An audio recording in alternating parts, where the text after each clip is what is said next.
Hi guys, we're here in my studio and I'm excited to give you the first installment of my brand new series. It's called Critique, Transforming Feedback into Growth. And I was grateful to get such a tremendous response from everybody.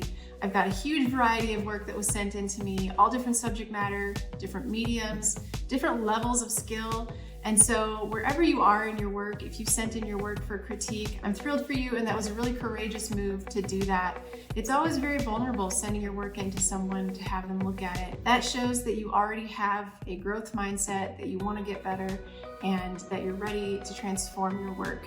My goal for this series is to help you and my YouTube audience, which is primarily art students, to hopefully get a little bit unstuck in your work and help you take your work to the next level. If there's a final hurdle that's preventing you from calling your work finished, maybe we can get through that too together. We'll talk through so many different options that you can take to improve your composition, improve your color and your techniques. We'll go over all of that on a very individualized basis. I'll have a bunch of different answers, but they aren't the only answers. So what I say could be something you decide to change. It might be something you just decide not to implement.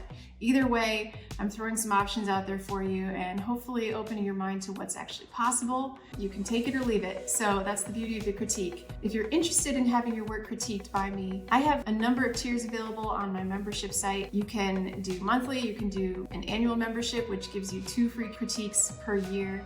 Either way, I spend a lot of time really looking at your work and giving you a great answer to the best of my ability. I love to teach. I love to help artists progress in their journey. And so this series hopefully is just a little bit of insight into my method for teaching. And even if you're not one of the artists who sent in work, hopefully some of these things will benefit you as well. So let's get started. All right, so this first artist says, I have a painting that has been shelved for a year, but I want to finish it. My daughter rides horses, and I wanted to have a scene where she's riding into the painting. I've made it about everything, the sky, the landscape, and her. I don't know how to focus on a subject to make it about that and not everything. I need help with how far I can go. Okay, so let's get started with this one. All right, I've pulled up the painting. Here's the painting and the original reference photo. So a couple of things with the reference photo. You can see that the light source is coming from our left, and there's a cast shadow here by the horse's feet. You can see the shadows down below here. So it's kind of a side lit painting. So this tells me that it's golden hour or thereabouts. And then we've got the trees back here, which she completely replaced with this New Mexico landscape. And I want to applaud the artist on her use of shadows and just being aware of that light source. She did a really good job of indicating that the shadows are on the left here and here on the sagebrush as well. So to me, it's very plausible that this could have been the exact scene that she was painting. Some of the things that we can do to help alleviate that sense of everything being in focus or everything being of equal importance in the painting is, if you really want the horse and the rider to be your focal point, notice how everything right now is the same value just about overall. We have a couple areas of high contrast here, this little dark sagebrush by the horse's leg, the shadows back here, and then the rider and some of these edges here. So to me, it still reads as the focal point, but in order to make that pop even more, here's what I'm going to suggest. If you were to glaze some of this foreground area darker, and I can show what that might look like in Photoshop, but glazing pretty much just implies that you're taking a medium of some kind, mixing a little bit of paint in there to tint it, and painting it over what you've already got without losing your drawing. That's something that you can do to darken all of this foreground.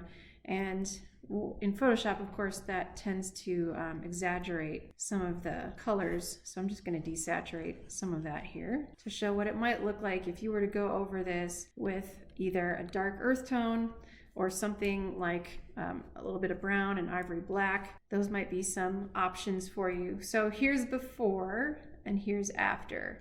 I like to use, for glazing, I like to use either a fast drying medium like liquid or a slow drying medium like oleo gel. They're both really great depending on what you'd like to do. If you want more time for it to dry, then I definitely recommend the oleo gel.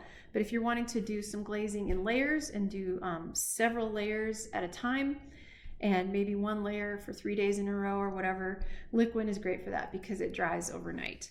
So that's what I'd recommend for the foreground there, just to kind of knock that down. I realize that this section of the painting isn't done yet, and neither is the cloud up there. But let's talk about the clouds for a second. Right now we've got 3 really dominant cloud shapes up here, and so they're all kind of demanding our attention. Like which one am I supposed to be looking at right now? So as the artist, you get to decide what that's going to be, but we want to see ways to direct the viewer's eye around the painting. And you're already doing that kind of with this pathway that we've got here. We could even enhance that by lightening the path. And then you've got this beautiful rain coming down from that thundercloud in the background. So what if we were to play up sort of this curvy arc shape here? And in order to do that, what we might need to do is darken this cloud back here. You can go to levels in Photoshop just to see what this might look like and just drag the sliders down. So that's an option. You know, I'm not saying get rid of that cloud entirely, but maybe making it more like it's in shadow or not as lit up as some of these other clouds. And again, I can kind of desaturate some of that so that that color isn't so distracting. Let's go and darken some of the clouds around the subject so that she pops out even more.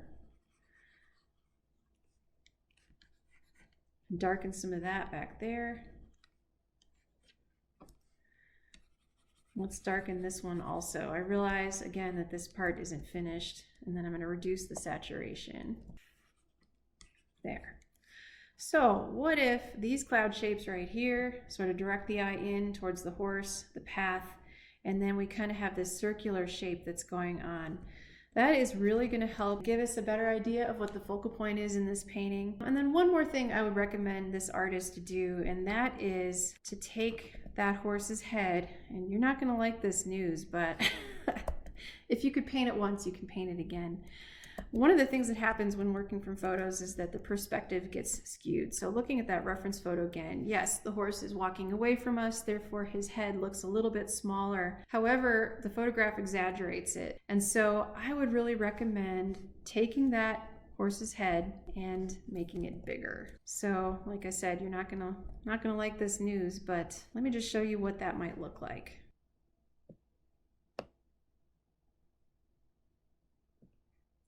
That might be too much. So going back. All right. So here's before, here's after. And then if we zoom back out, to me that looks a lot more believable as far as the size of the head, because before it was almost like, well, here's a whole before. Before it was almost like the horse's head was the same size as the rider, and we definitely don't want that. All right. So there's what it might look like with some of these modifications. One other suggestion, if you want to simplify some of those sagebrush shapes in the background by reducing some of that contrast, maybe getting rid of some of those shadows back there and combining those shapes so that it feels more like a flat plane. You've sort of done that over here on this side. But I would recommend doing that back here as well, because these shapes behind the horse's tail are a little bit distracting to me. You can have a lot more detail as it's coming closer to us in space. And that's when you can also have a lot more chroma in your color. But then as things get further away, they get more gray and a little bit more simplified. So those are just my suggestions for this painting. Hopefully that helps. I think this painting is worth finishing, so don't give up, keep going with it. And I would love to see the final product.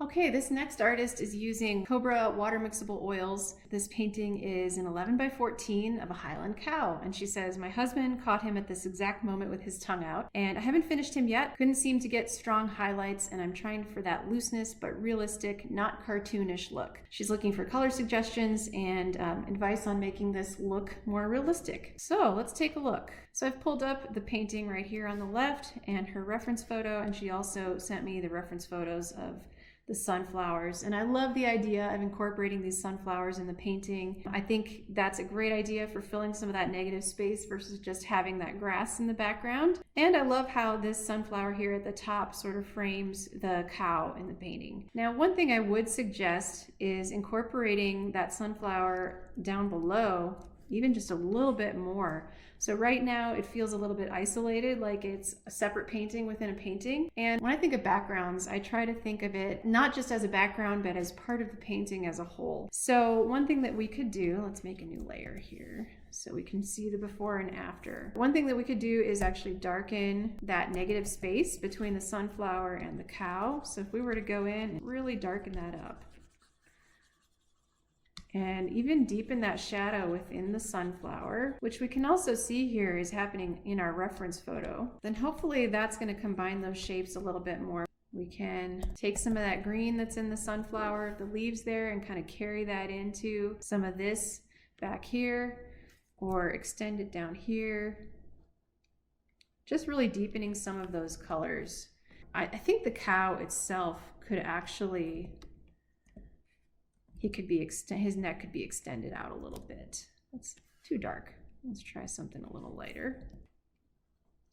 So what if his neck came out and met up with that sunflower a bit on that side? All right, so there's an idea. And then as far as, she's got it kind of happening here where the hair of the cow is coming down to meet some of the petals of the sunflower. I like that idea, but in general, I think maybe darkening overall this bottom corner here is going to help put that sunflower back in the background instead of coming out towards us and competing with the cow. Now, as far as the cow itself, here's what I'm noticing. It looks like the cow was sort of outside on an overcast day. We don't have real direct sunlight, so there's not a huge source of light and shadow. However, we can still tell that the light source is coming from up above. So one thing that's missing in the painting is knowing where that light source is. We've got all of these highlights here and here and here at the top of the head. So she mentioned in the email, I want the highlights to pop. Well, I think they're popping actually a little bit too much. And so in order to make highlights pop, you don't want them to constantly be competing with each other. Right now, there are so many highlights going on in here that they lose their power as a result. So for a highlight to really pop, it needs to kind of stand alone and not be surrounded by other equal values. And that's what's happening at the moment. So if we were to darken, again, maybe darken this one down here especially, which when I look at that on the reference photo, it is quite a bit darker. You know, it does stand out compared to the other hairs around it, but look at how much darker that is compared to the top of the head, for example. So let's go ahead and darken and soften all of this, and we can use the glazing technique for that as well, where we take a medium of some kind, add some paint to it, and then paint it over what we already have so that we don't lose all of our brush work, but we can change our values that way. And we can do that here too, like darkening this band all the way down and simplifying. So we want the lightest hair to be at the top of the head, here at the tips of the ears. Let's take a look here at our reference photo. And really the areas that are going to be darker are going to be pretty much everything down here in the neck and this hair coming down into the snout. That's all quite a bit darker. So let's darken that.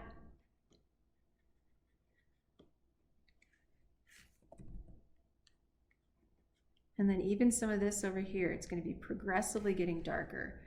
And then we can have the highlights really pop at the top of the head with maybe just a couple little hairs standing out here and there.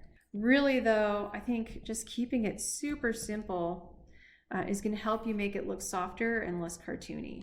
And let's darken this over here as well so that it feels like the face is turning down and around.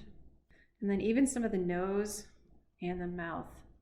The more we darken around those highlights, the more those highlights are going to pop. All right, let's take a look at the before. There's before and there's after. So I've done a whole lot to knock down those highlights, but what that's going to do is it's really going to make that tongue and nose, which I think are the focal point, right? The whole idea was that we're capturing his little tongue sticking out there. That's going to be the focal point. And then of course these beautiful highlights at the top of the head, the horns. We could even darken some of the shadows on the underside of the horns there, and darken this sunflower and the sky behind. And actually I almost wonder what it would look like if instead of having the sky be blue, what if we were to change that so that that's still that grassy color. So let's select that area. Let's just see what happens. go to hue and saturation, select blues or cyans, change that to our green, and then desaturate that just a little bit. Yeah, I tend to try to keep colors as harmonious as I can. So let's take this whole section. We're going to take that whole area and make it more yellow. Yeah, let's desaturate just a little bit. Okay, here's why I decided to get rid of the blue of the sky, because I didn't see it anywhere else in the painting. So it was taking away from the cow and felt very isolated. I see that you put in some of these blue highlights here at the top of the head, and I love that. Those can stay, I think they look great, but by getting rid of that blue, we're actually continuing to make the focal point more about the cow and less about the surrounding elements. We want the background and these other things in there to uphold our focal point and not take away from it. So anyway, those are some changes I would suggest. Of course, you don't have to listen to me. There are a number of solutions for the problems that we have in our paintings, but that's what I would do if this were my painting. It's very cute, keep going with it, and I'd love to see the finished result. Okay, for this next one, I'll be looking at a painting of a cat. We're on an animal theme today for these. This painting is a work in progress. It's an 11 by 14 in oil. She mentioned to me that she took some paintings to a local gallery and they wanted to know if they were all painted by her. So something she's looking for is words of wisdom and direction. So I will do my best. All right, there's the reference photo and there's the painting. I love that backdrop. It looks like the cat is sitting in a chair and it's creating this natural, lovely, abstract background. And to me, that seems like a really good choice for something to work from, because you've got an all black cat except for a couple white spots, and then of course those wonderful yellow eyes, and then all these wonderful colors in the background to sort of help magnify the yellow in the eyes, and then there's that pink collar. So the artist has done a really good job of getting the eye color, of keeping the black areas really simplified. She's also made an attempt to faithfully copy the background as well, with a few changes here, creating a diagonal, it looks like, instead of that vertical. What can we do to make this even better? Well, first of all, I realize that this is not like a professional photo of the painting, so there is some glare on the image, but I would love to see some of those blacks get even blacker for starters. When you've got a black cat like that and their fur is just like velvet, there are going to be sections where it is like pitch black. And so I do want to say though, she's done a really good job of keeping the other values within the fur so that they're not too jumpy. I feel like they could probably be darkened just a little bit in a couple of places, particularly this area here, that we don't really know what that is. I mean, I guess it's just a little bit of a highlight or something on the fur, but to me, it doesn't really tell me much about the cat's form or the anatomy. So what I would do is darken that. I would darken all of the black in here, and probably darken even some of these areas in the face, such as around here and here. And you can do that by either, mixing up a darker color and going over it thinly, or you can glaze that in. We've already talked about glazing, so that can be a really helpful tool for that. In Photoshop, I'll just show you what that might look like if we were to darken some of those sections. Of course, it's not going to look exactly the same as it will when you get out real paint and put it on with real brushes. And it also looks like she hasn't quite gotten to the whiskers yet, and that's going to be an interesting challenge that we can talk about as well. One thing I would also recommend, and I've painted pets before, so I understand the struggle is real. But we like to see all of these little details within the ears, and that's an area where it gets lighter, and then we see usually some pink in there and some other color, and that's also where we see some variety in the hair. We see these little white hairs going out to the side a little bit. In this case, again, it's a matter of, well, we got to really think in terms of value. When we have an all black cat, anytime there's a value difference in there, it's going to be super subtle. So these little highlights, the lights in the ears, not as bright as you think. So I would go ahead and even darken some of that in there. And then you can have a couple little whiskers, a couple little hairs, here and there, but not too many, don't go overboard, just a few. And those are even probably a little bit too bright. So when you mix up a color and a value to go in there, my recommendation is to make it darker than you think it should be. And it's probably going to be closer or even spot on. All right, let's zoom in a little bit. I know this is a work in progress, but I'm dying to see some highlights in the eyes there. In the reference photo, it's a little hard to tell what the light source is because I'm guessing this is indoors, interior lighting, so we've got numerous light sources. And in the painting, we just have to decide, okay, is that highlight going to be showing up to where it's like an overhead light, or is it going to be frontally lit? So how do we want to indicate the roundness of the eye? And sometimes it can really help to go into Photoshop first and test it out. So let's try it. What if we put in a highlight up here, and then there's another one over there. They're kind of going off in different directions, but that's what I'm seeing in the photo. And if we don't like that one, we could try it over here so it sort of matches. I actually liked it better on the other side. Somewhere over there. It just reads better as like cat eyes because they're not looking directly at us, and they feel a little bit like they could just be like looking in different directions, just a little bit. That's what makes them so mysterious. All right, then the whiskers. When you get to the whiskers, okay, I recommend starting your brush stroke, really loading a really soft, round, pointed brush, small one, loading it by rolling the tip of the brush in your paint. And I like to use even a little bit of medium so that it's not too thick and it'll spread a little bit easier. And then the direction you start your stroke really matters. So start where you want to have the most paint because that's where the paintbrush is the most loaded, and then work out from there. And of course, this is not the same with a Photoshop brush, but just to indicate kind of the direction you would go there. Start from the center and work out, and you do the same with all of these, but I wouldn't actually paint every single one of these as perfectly lit as they are in this picture because to me they're almost distracting.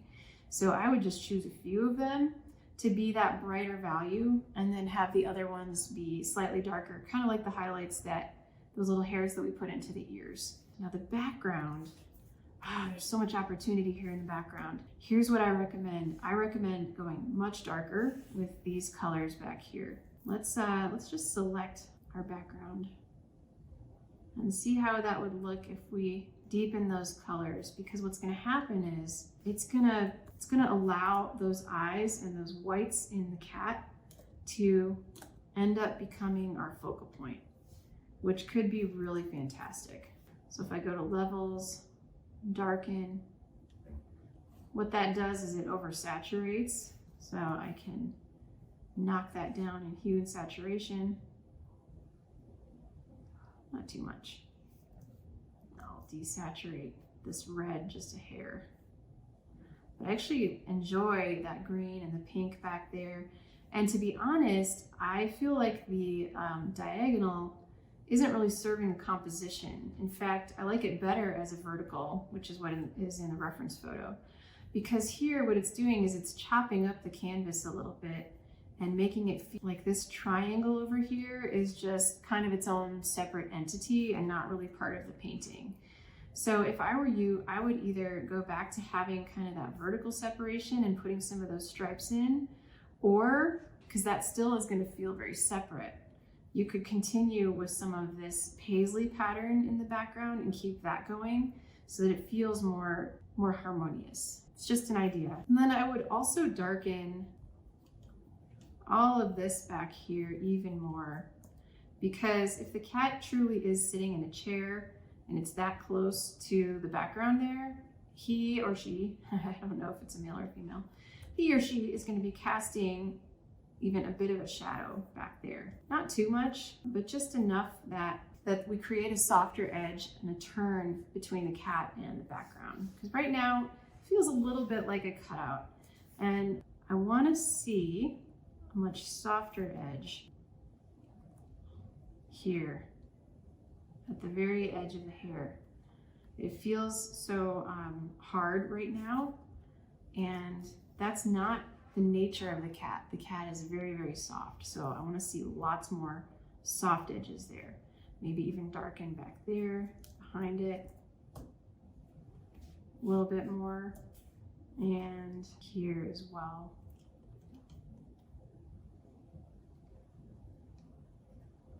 In fact, let's just darken the whole thing, because to me, that just works so much better in making everything in this painting about the eyes and that little strip of white there. And then we could also darken the tail a little bit. Like, we know it's white, but it's competing, and it's almost the same size and shape as this one here. So they can't be the same. Otherwise, our eyes are going to be going back and forth like, okay, what's the focal point here? So I'm choosing for you to make this white area and the eyes kind of your focal point. And if you want, we can kind of see the before and after. There's before, there's after. So my advice for this artist is to continue working on creating a variety of edges, soft, hard, lost edges, and try to make sure that your edges are not all the same around, especially the subject, because that causes it to look like a cutout. So as you're painting, have some wet paint in your background and in your subject at the same time so that you can mush those edges together and create some variety there. So anyway, hope this is helpful. In our next critique session, we're going to talk about something other than animals. It could be still lives, it could be portraits, but that's coming up next.